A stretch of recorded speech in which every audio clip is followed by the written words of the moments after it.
guys, and welcome to Gamertag Stories YouTube channel. I'm Tommy Keogh, author of Gamertag Stories, and welcome to another episode of Gamertag Tales, the series where we talk to gamers from all over the world about their favourite games, the story behind their gamertag, loads of other awesome stuff. I can't speak today. So let's find out who we're talking to and where they're from. What's your name and where are you from? Hi, I'm Ellie, and I'm from the Midlands in the UK. Hi, Ellie, from the Midlands. And where in the Midlands? A very secret location. Oh, Middle Earth. Shh, Middle Earth. That would be great. Well, hi, Ellie. Thank you so much for joining me today. Is it gorgeous weather where you are today? It is, but I'm not made for this weather, I'm going to be honest. I love all weathers, but this is a little bit too hot for me. Yeah, I know what you mean. And I think most gamers know what you mean. I looked out the window today, I was like, oh, that is fantastic. Turn on the PlayStation. Lovely stuff. Close the curtains. Okay, Ellie, thank you so much for joining me. What is your gamer tag and what does it mean? My gamer tag is _Elilu_, but obviously just Elilu, really. And I kind of created the name as a renaming myself kind of thing. Okay. Yeah, I don't know if you guys have read the book. If you haven't, I do suggest you do. It's very good. Wow, so you've just won more points than anybody else so far, so thank you very much for that. I didn't even pay her. But yeah, basically, like I mentioned in the book, I kind of went through a patch that wasn't the best, and I guess in some way was having some kind of identity issues. I felt like the personality had been squashed out of me. Mm-hmm. And then I had all these weird kind of signs and things happening, just really like very significant dreams and noticing certain things. And within a week of this happening, I'd left my job and I started streaming, and I obviously needed a name, and I just thought, you know what, my name's Ellie. I'm a big fan of Lilu from The Fifth Element. Let's stick the two together. Yeah. I mean, Fifth Element is one. Actually, my friend David Ballantyne. Hi, Dave. Fifth Element is his favourite film of all time, and I actually watched it recently. It's a fantastic film, fantastic cast, fantastic story. It looks amazing still for its age. It came out in '97, didn't it? And she's an amazing character. So that's a very kind of powerful figure. So that's a great combination and great. How long have you been using it? So that would have been since January 2019. So I actually started streaming on Twitch first, which was, I think, end of January, and then. And I'm going to leave a link or your name right here. There it is. Thank you so much. And then Instagram I created about 2 weeks after I started streaming. So I don't know why, but I remember the date specifically. It was the 13th of February 2019 I started my Instagram page. So, yeah. And that link is, or Instagram's here. I mean, they're the same, but they're both here. Yeah, I use the same name on both.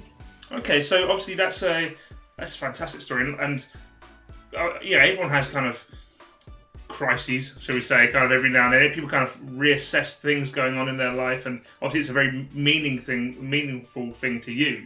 And obviously you're still using it to this day, which is over 2 years later. So obviously I guess it's quite a personal thing, and I guess you're going to continue to using that for as long as you can. Yeah, definitely. When I first chose the name, I was a bit like, maybe I'll change it at some point. But I think because now a lot of my online friends and like a lot of the companies that I've worked with and stuff know me as Elilu, and sometimes they'll shorten it to Ellie or Lilu. I'm just going to stick with it. I do tend to accidentally say Lilu. I know I should say Lilu, and I'm really sorry. And if I say Lilu in this, you can call me out. Honestly, I'm good with either. It's all good. Okay, that's fantastic. So, also, I say fantastic a lot. I've noticed this in my other videos. If someone wants to do a tally of how many times I say fantastic, go ahead. It's probably going to be about 100 times. So, Elilu, what are you currently playing? Ooh, okay, so currently I'm working my way through the Resident Evil series on my evening streams. Okay, I've played them in a really weird order, actually. So last year I played the number 2 remake in October, and it was the first one that I've played out of the Resident Evil series, and I'd seen my dad play some of the earlier ones, I'd seen my boyfriend play some of the more modern ones.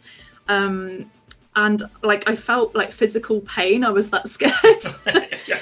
Okay. Yeah. Since Sorry, I was just going to say, so Yeah. the remake, Resident Evil 2 remake is fantastic. Oh, I've said fantastic Mhm. again. Number 2. So, in what order have you done them? And which one are you currently doing? Okay, so then Resident Evil 8 came out, Village came out, I think, was that May? It wasn't that long ago.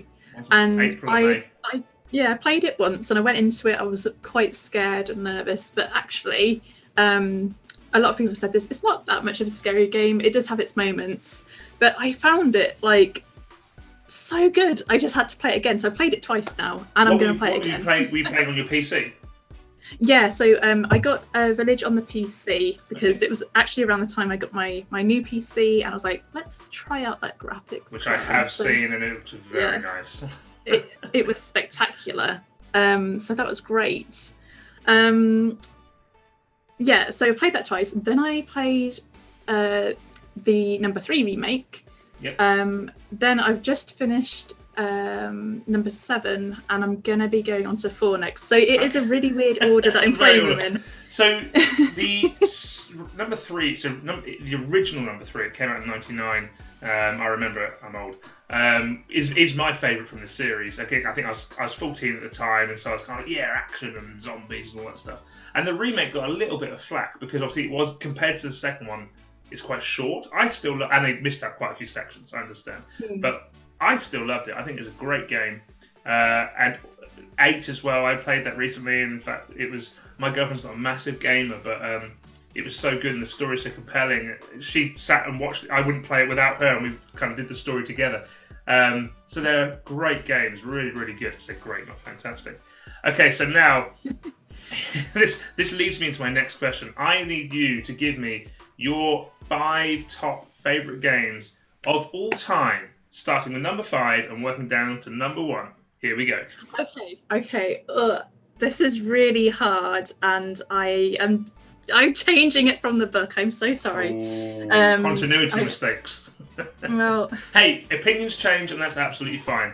Yeah, I have my reasons, which I'll get to. Okay, so number 5. Okay, so number 5. You do realise I'm the most indecisive person in the world, right? So originally, for number 5, I picked the SSX series because I really enjoyed playing them with my dad and my brother when I was a kid, and we played SSX, Tricky, and then I got 3 and On Tour. I've played them all multiple times. Yes, the Tricky games are so good. Yeah, but I have to say, I kind of just want to throw in all of the PlayStation 2 games. Just everything. So wait, what have we got there? We've got Time Splitters. What else? Yeah.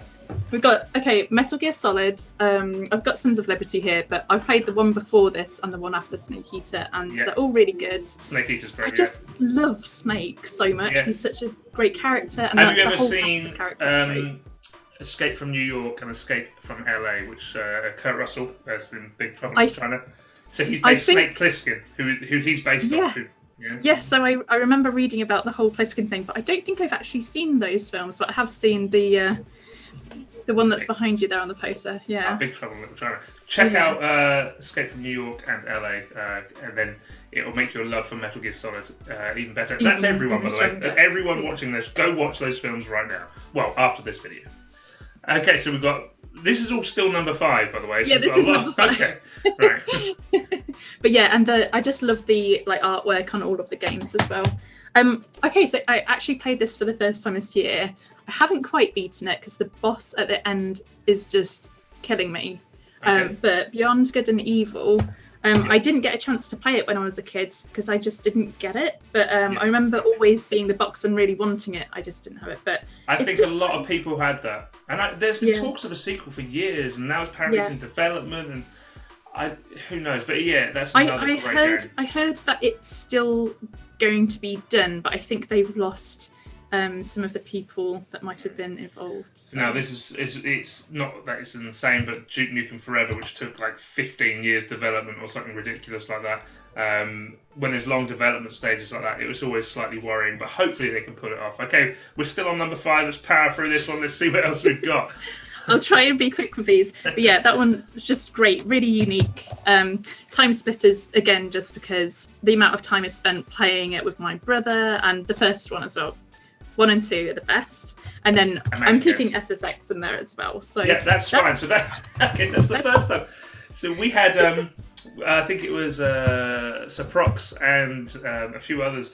They picked a franchise, and I was like, that's fine. You can have a franchise. Now it seems that number 5 is just the whole collection, all of the PS2 games. I mean, PS2 is kind of my era. Obviously, I prefer the games now, but I mean that's when I was growing up as well. And yeah, I understand why you've picked that. Okay, so let's go to number 4. Let's see what you've got.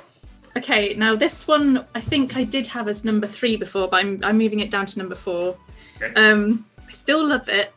No, I still haven't finished it because it's very long. It is? Okay. It's The Witcher Wild Hunt, so the third Witcher game.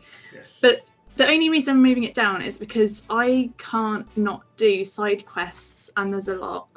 Yeah, there is a lot. Yeah, I think there is a lot of people are still probably. It came out in 2015, didn't it? I expect a lot of people are still on the first playthrough. It's a massive game, but a very, very good choice. Okay, nice. Moving on to number 3. Let's see what we got. Sure. Ooh, this is tough. Okay. Number 3. Now I'm gonna choose Resident Evil 8 Village, and I'm kicking. This is so bad. I'm kicking off Animal Crossing because I feel like that was very important for 2020. For 2021, not so much. So but this, wait, did you saw Cole's video, didn't you? Was that the first one? Yeah. And did you see what he said about Animal Crossing? I can't remember what he said. Don't go and watch it. Anyway, let's carry on. Yeah. Cover I feel the like ridge. Animal Crossing, it's had its time and its place for me personally. I know a lot of other people love it. I don't have anything from Resident Evil 8 Village, but this guy is from the series. He's from Resident Evil. Look at his little booty though. That is... that guy squats. Okay, that's a liquor from they made their liquor. introduction. Yeah, they made their introduction in Resi 2. Great. Heisenberg very kindly lended me his hook weight thing as well. It's lucky to him though, so I have to give that back later. Yes, of course. Okay, so we've got 2 more. Let's see what number 2 is. I feel like I've bigged up Resident Evil 8 quite a bit a few moments ago. But yeah, I just really enjoyed it. It's super addictive. If you haven't played it and you like Resident Evil, give it a go. Definitely. Okay, number 2. Oh, how do I choose? Oh, okay. You should just close your eyes and go, this one. Yeah, I think I feel about on par with these 2, but I'll do one and then the other. So I'm choosing for number 2. I'm doing Pokemon Soul Silver. Now, good choice. My first Pokemon game was Pokemon Red, and I played it over and over and over again, and I loved it. But I just feel like with Soul Silver, obviously it's the Silver remake. So in Silver and Gold, you get kind of Red and Blue, and Johto with it as well. So you get Kanto and Johto, 2 games in one, pretty much. Mm-hmm. But this is like kind of remastered, but on the DS, so it all looks a lot prettier. And the really great thing about it was it came with the Poke Walker, which I've got my little Oddish on at the moment, and it's like you can walk along with it, and you can transfer Pokemon out of the game onto this, and they'll go and find items when you're walking along with it. So it just makes it more interactive. You know what? I didn't know that at all. That's amazing. That's great. I love little add-ons like that. It really makes the game just much more personal. It's going back a while. I think it was 2010 that came out. So, and I still love it. So yeah, I definitely. So we have one more. Number 1, your most favourite game, Elilu's favourite game of all time. What is it? I feel like I can't say of all time because I just love too many games, but this game I could not stop playing when I first got it, and it's The Legend of Zelda Breath of the Wild. What an amazing choice. I think it's going to be a lot of people's top choice. Like I first played it on the Wii U, and then I played it again on the Switch. I think my first playthrough, I must have been glued to the screen for like 10 hours. I don't know.